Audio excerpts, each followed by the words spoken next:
ಹಲವು ಜಿಲ್ಲೆಗಳಲ್ಲಿ ಬಾಣಂತಿಯರ ಸಾವು ಪ್ರಕರಣಗಳು ಬೆಳಕಿಗೆ ಬರ್ತಾನೆ ಇದೆ. ಈಗ ಇನ್ನೊಂದು ಪ್ರಕರಣ ಮತ್ತೊಂದು ಜಿಲ್ಲೆಯಿಂದ ಬರ್ತಾ ಇದೆ.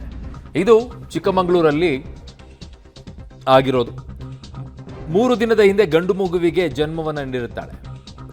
ಚಿಕ್ಕಮಗಳೂರು ನಗರದ ಶಂಕರಪುರ ನಿವಾಸಿ ಸವಿತಾ ಅಂತ 26 ವರ್ಷ ಸಾವನ್ನಪ್ಪಿದ್ದಾರೆ.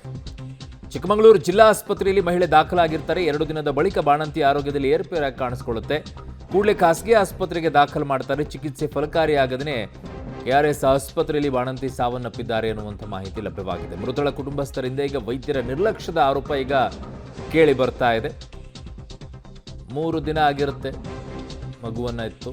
ಅದಾದ ನಂತರ ಏಕಾಏಕಿಯಾಗಿ ಆರೋಗ್ಯದಲ್ಲಿ ವ್ಯತ್ಯಾಸ ಆಗಿಬಿಟ್ಟು ಈ ರೀತಿಯಾಗಿ ಸಾವನ್ನಪ್ಪಿದ್ದಾರೆ ಬಾಣಂತಿ ಅನ್ನುವಂಥ ವರದಿ ಈಗ ಚಿಕ್ಕಮಗಳೂರಿನಿಂದಲೂ ಕೂಡ ಬರ್ತಾ ಇದೆ.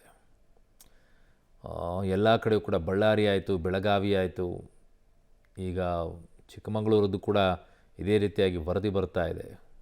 ಆಸ್ಪತ್ರೆಯಲ್ಲಿ ಎಷ್ಟು ನೆಗ್ಲೆಜೆನ್ಸಿ ಅನ್ನೋದಕ್ಕೆ ಒಂದು ಸಣ್ಣ ಉದಾಹರಣೆ. ತಾಯಿ ತೀರ್ಕೊಂಡಾಗಿದೆ. ನಿನ್ನೆ ರಾತ್ರಿ 2:15 2 ದಿನ ಆಗಿರ್ತಕ್ಕಂಥ ಕಂದನ್ನ ಆಸ್ಪತ್ರೆಯಿಂದ ಇವರು ಮನೆ ಕಳಿಸ್ಕೊಡ್ತಾರೆ, ಕರ್ಕೊಂಡೋಗಿ ಅಂತ ಹೇಳ್ತಾರೆ. ರಾತ್ರಿ 2:15 ನಾವು ಕೇಳಿದರೆ ಯಾಕೆ 2:15 ರಾತ್ರಿಯಲ್ಲಿ ಮಗುನ ಕಳಿಸ್ಕೊಟ್ಟಿದ್ರೆ ಇಲ್ಲ ಅಂದಿದ್ದಕ್ಕೆ ನಾವು ಅಡ್ಮಿಷನ್ನೇ ಮಾಡ್ಕೊಂಡಿಲ್ಲ ಅಂತ ಬೇಜವಾಬ್ದಾರಿ ಉತ್ತರ ಕೊಡ್ತಾರೆ. ಅಡ್ಮಿಷನ್ ಮಾಡ್ಕೊಳ್ಳೋಕ್ಕೆ ನಾವೇನು ಬೇರೆ ಆಸ್ಪತ್ರೆಯಿಂದ ಕರ್ಕೊಂಡೋಗಲ್ಲ, ಅಡ್ಮಿಟ್ ಮಾಡಿದ್ವಾ? ಅದೇ ಸರ್ಕಾರಿ ಆಸ್ಪತ್ರೆಯಲ್ಲಿ ಬರ್ತಾಗಿರ್ತಕ್ಕಂಥ ಒಂದು ಮಗುನ 2 ದಿನದ ಮಗುನ ಇವರು ವಾಪಸ್ ಕಳಿಸ್ಕೊಡ್ತಾರೆ ಅಂದರೆ ಇವ್ರದ್ದು ನೆಗ್ಲೆಜೆನ್ಸಿ ಎಷ್ಟು ಅನ್ನೋದು ಎದ್ದು ಕಾಣುತ್ತೆ.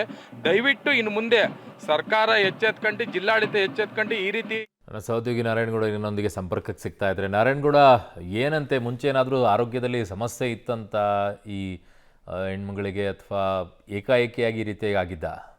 ಇಲ್ಲ ಅರುಣ್, ಅಂತಂದ್ರೆ ಏನು ಆಕೆ ಒಂದು ಹೆರಿಗೆ ನೋವಿನಿಂದ ಭಾನುವಾರ ಅವರು ಆಸ್ಪತ್ರೆಗೆ ಅಡ್ಮಿಟ್ ಆಗಿದ್ದಂತ, ಜಿಲ್ಲಾಸ್ಪತ್ರೆಗೆ ಅಡ್ಮಿಟ್ ಆಗಿದ್ದಂಥದ್ದು. ಸೋಮವಾರ ಬೆಳಿಗ್ಗೆ ಮಧ್ಯಾಹ್ನ 1:30 ಸುಮಾರಿಗೆ ಗಂಡು ಮಗುವಿಗೆ ಜನ್ಮ ನೀಡಿರುವಂತದ್ದು. ಆದ್ರೆ ತಕ್ಷಣ ಒಂದೂವರೆ ಏನು ಜನ್ಮ ನೀಡಿದ್ರು, ತದನಂತರ 2-2.5 ವರ್ಷಕ್ಕೆ ಆಕೆ ಆರೋಗ್ಯದಲ್ಲಿ ಇದ್ದಕ್ಕಿದ್ದಂತೆ ಏರುಪೇರಾಗಿರೋದ್ರಿಂದ ಆಕೆ ತಕ್ಷಣ ಖಾಸಗಿ ಆಸ್ಪತ್ರೆಗೆ ದಾಖಲು ಮಾಡಿರುವಂತದ್ದು. ಅಲ್ಲೂ ಕೂಡ 2 ದಿನ ಚಿಕಿತ್ಸೆ ಬಳಿಕ ಖಾಸಗಿ ಆಸ್ಪತ್ರೆಯಲ್ಲಿ ಚಿಕಿತ್ಸೆ ಪಡ್ಕೊಂಡು ಕೂಡ ಅವರು ಸಾವನ್ನಪ್ಪಿರುವಂತದ್ದು. ಆದ್ರೆ ಈಗ ವೈದ್ಯರು ಸ್ಪಷ್ಟನೆ ಏನ್ ಕೊಡ್ತಾ ಇರೋ ಅಂದ್ರೆ, ವೈದ್ಯರು ಹೇಳ್ತಾ ಇರುವಂತದ್ದು ಅಂತಂದ್ರೆ, ಇಲ್ಲ ಆಕೆಗೆ ಆಪರೇಷನ್ ವೇಳೆಯಲ್ಲಿ ಆಕೆಗೆ ಕೆಮ್ಮು ಬಂತು, ಲೋ BP ಇಂದ ಆಕೆ ಯಥೇಚ್ಛವಾಗಿ ಕೆಮ್ಮು ಬಂದಿದ್ರಿಂದ ಅದು ಆರೋಗ್ಯದಲ್ಲಿ ಏರುಪೇರು ಆಗಿತ್ತು. ಹಾಗಾಗಿ ಅವಳನ್ನ ತಕ್ಷಣ ಆಸ್ಪತ್ರೆಗೆ, ಅಂದ್ರೆ ಖಾಸಗಿ ಆಸ್ಪತ್ರೆಗೆ ದಾಖಲು ಮಾಡಿದ್ವಿ ಅಂತ ವೈದ್ಯರು ಕೂಡ ಸ್ಪಷ್ಟನೆ ನೀಡ್ತಿರುವಂತದ್ದು.